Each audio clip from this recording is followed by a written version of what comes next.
Okay guys, this little video we're going to talk about how we measure the heat of combustion of certain substances. And we can do it by this experimental setup here where I've taken a diagram from the textbook. So what we're going to do is you have a spirit burner, which is like a little candle thing, but you can put a liquid in a bottle and it has a wick and you can light it. And you can put alcohols in there or anything that's got carbon, hydrogen and oxygen that's liquid, you can put in there to combust it. And what you do is you put a volume of water above it with a thermometer in it. Okay, and you have a known volume of water or a known mass of water then, and you know the specific heat capacity of water, and and then you can measure the temperature change. And what you can do is you can say that the heat gain there equals the heat given there. Okay, so the heat released equals the heat absorbed. Okay, so the molar enthalpy times the moles equals, and then for the water this side, the mass of the water times the specific heat capacity of the water times the change in temperature of the water. Okay, this is very ideal. We're putting a large assumption in there that all the energy that comes out of that reaction there goes into the water. We know that's not true. We're making a lot of assumptions, so you can think about the validity of this experiment. Okay, this process we often call calorimetry. I think it had a problem there, and colorimetry is something slightly different in chemistry. Calorimetry refers to measurements of energy, like calories is an alternative unit for energy, other than joules, but we stick to joules. Okay, the absorbing of heat is usually water. Okay, so what we use to absorb the heat is water. Okay, because water has a nice wide range of temperatures that it's a liquid for. That's kind of convenient for our standard temperature as well, and also it's got a large heat capacity too, so it takes a lot of energy to change the temperature. So it's a good substance for doing calorimetry with. So these experiments aim to capture the heat energy released from a combustion reaction and direct it into one substance of a known heat capacity. Okay, so the heat absorbed equals the negative of the enthalpy. Okay, what assumptions are we making here? And I've taken this from year 12 where we revisit it again, but let's see how good it is for us. So we're assuming this thing here. Okay, we're going to just brush on it now, but we'll come back to it later. Okay, we're assuming that we're only getting carbon dioxide and water out of it. Okay, we'll come back to that one later. Don't worry too much about it for year 11. We're assuming that there's no phase change in the water. Okay, we know in reality some is going to evaporate, and that will take energy out of that as well, that we won't see as a temperature change, but will be as a state change too. Okay, and we also don't want to design it so it goes above 100 degrees Celsius too. We're also assuming that only the water is absorbing from the reaction. Where else could it be going? There's plenty of other things to think about too there. Where is all the other energy going? Okay, the wick is hot. Okay, we're assuming that all of it is being combusted, but in reality some of it's evaporating out of the side too before it has a chance to combust. Okay, so therefore most practical measurements for the enthalpy of combustion are much lower than their actual value. Okay, so when we do these, they tend to be much lower, so even a half of it, sometimes even 80% lower. Okay, there's another way that you can do it, and we'll start talking about those in the next chapter. Okay, alright, so let's do a problem with this type of calorimetry setup. A student used apparatus below to determine the molar heat of combustion of propanol. Now this is a year 12 question. They'll know and be able to find out the formula for propanol, but I will give it to you as C3H8O. Okay, that's propanol. I'll just draw a structure just to make sure. you'll get to do this next year. So there's its structure. So we've got 3, 5, 6, 7, 8. Good, I've done it right. Okay. Alright, so they've got a thermometer in a can of 200 grams of water and a burner containing 1 propanol, okay, which I've drawn the structure of for and given it for the formula for. Here are the following results. They've got the mass of propanol burnt or combusted, the mass of water heated, the initial temperature of the water. And they're asking you about the final temperature of the water, okay? They've given you the heat of combustion there as well, okay? So I might start by doing a combustion formula. So there is my propanol, and here is my oxygen. And I'm assuming that I've got excess oxygen because I'm doing it in the atmosphere. So I'm making carbon dioxide and water, and now we'll balance it. 3 in front there because I want 3 carbons. I want 8 hydrogen, so I'll put a 4 there. And now I've got on the right 6 oxygens plus another 4, so that's 10. And I've got 1 on the left with that, so I need 9, so I need 9 halves. Okay? Now, usually when we go for balancing, I'd use that 9 halves as a stepping stone and get rid of it. But this case, I'm not going to, because it says the molar heat of combustion for 1 propanol is 2021 kilojoules per mole, okay? If I multiply everything out by 2, I've got to put a 2 in front of the propanol, and then I'm going to have to adjust the enthalpy for it, okay? So I'm going to leave the fraction there because I've got 1 mole of the propanol, and I know that the enthalpy equals negative, because it's a heat of combustion value, negative 2021 kilojoules per mole. Okay? Alright, I've got a mass of propanol combusted, so what I can work out is how many moles of propanol combusted. Okay? So 0.60 grams moles equals 0.60 grams divided by the molar mass of propanol. Glad I gave you the formula. 3 times 12.01 plus 8 times 1.008 plus 16.00 grams per mole is going to give us our answer.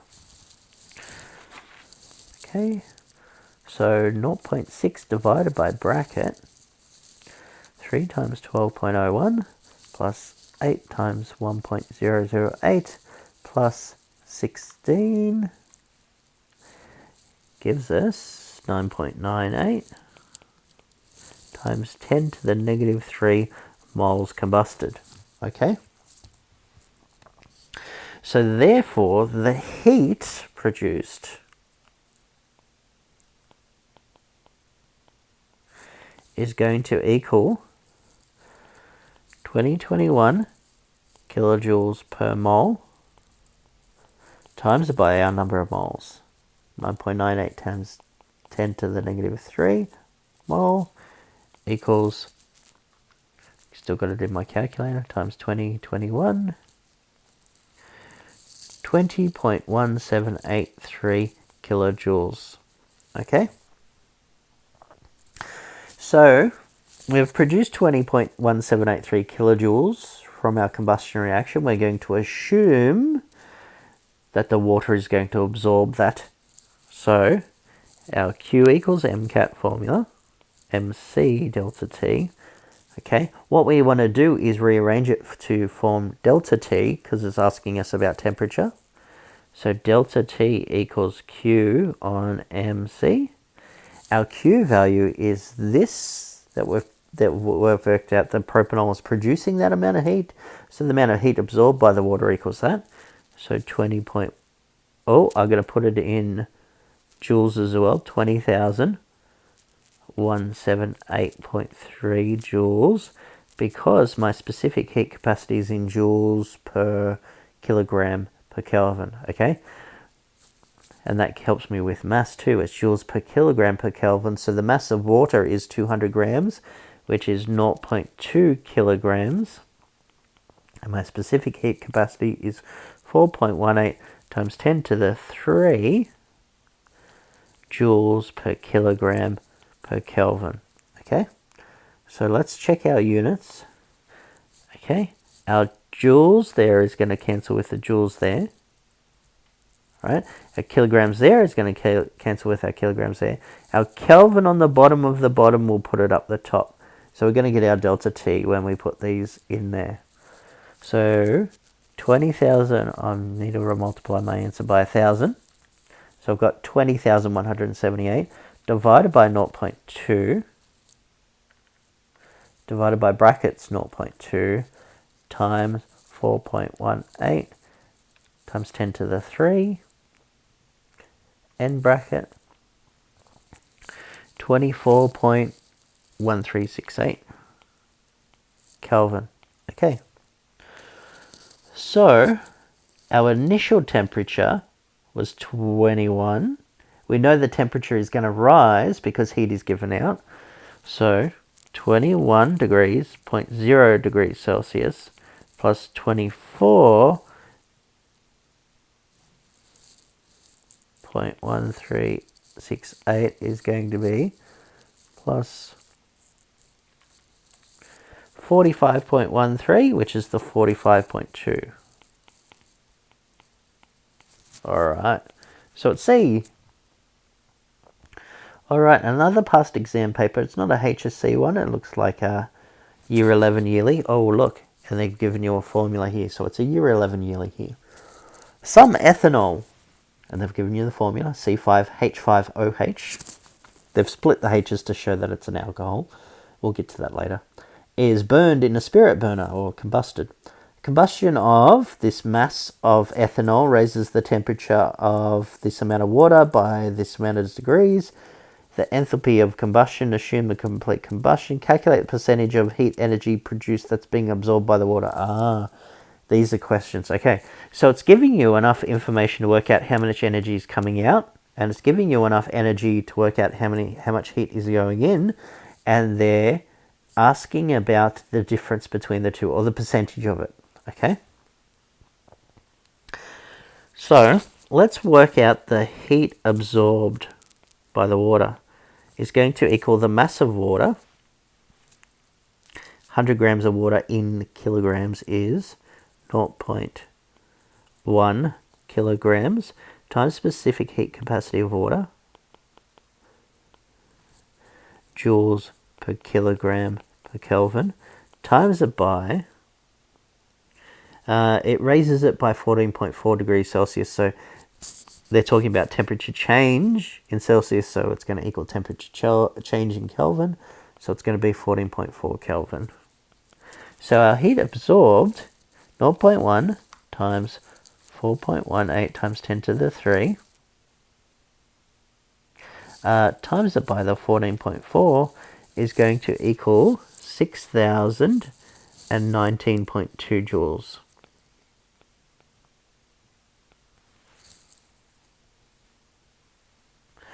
Okay, so that's how much energy was absorbed by the water.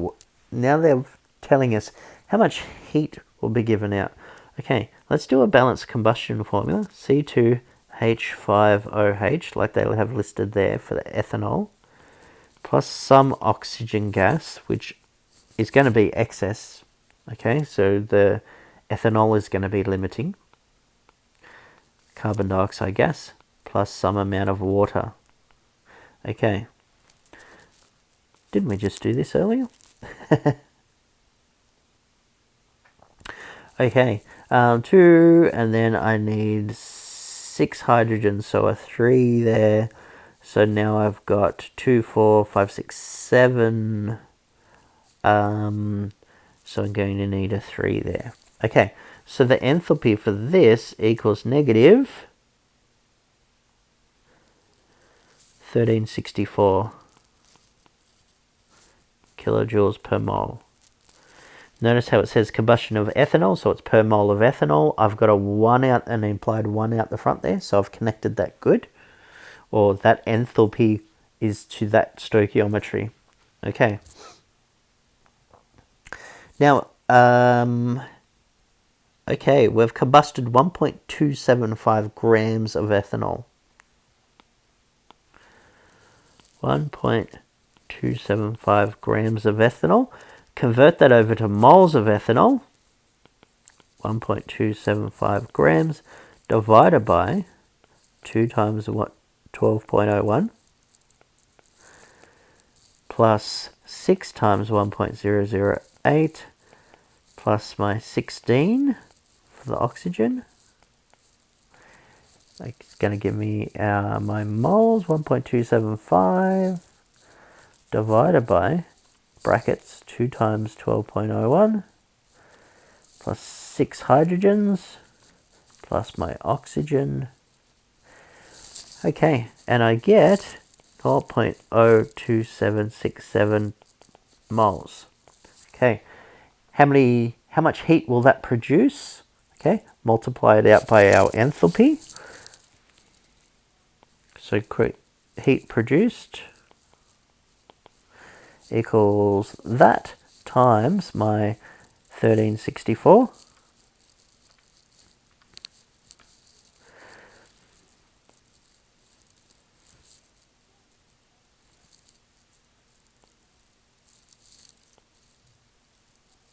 .75 kilojoules. Okay, so we've produced 37.75 kilojoules and the water's absorbed 6,019 joules. Okay, so let's align the units. Okay, and it's asking us a percentage of heat produced that has been absorbed. Okay, so what I'm going to do is percentage equals 6.0192 kilojoules over the total that was produced was 37.75 kilojoules multiplied by 100 equals, okay, so 6.0192 divided by 37.75 times by 100. Okay, and I can report it to one significant figure because of my 100 grams of water. It's 15.94%, so we can report it to 20% to 1 sig fig. Duffers. I would have put it to more significant figs. Alright, you should have enough information to do that worksheet there.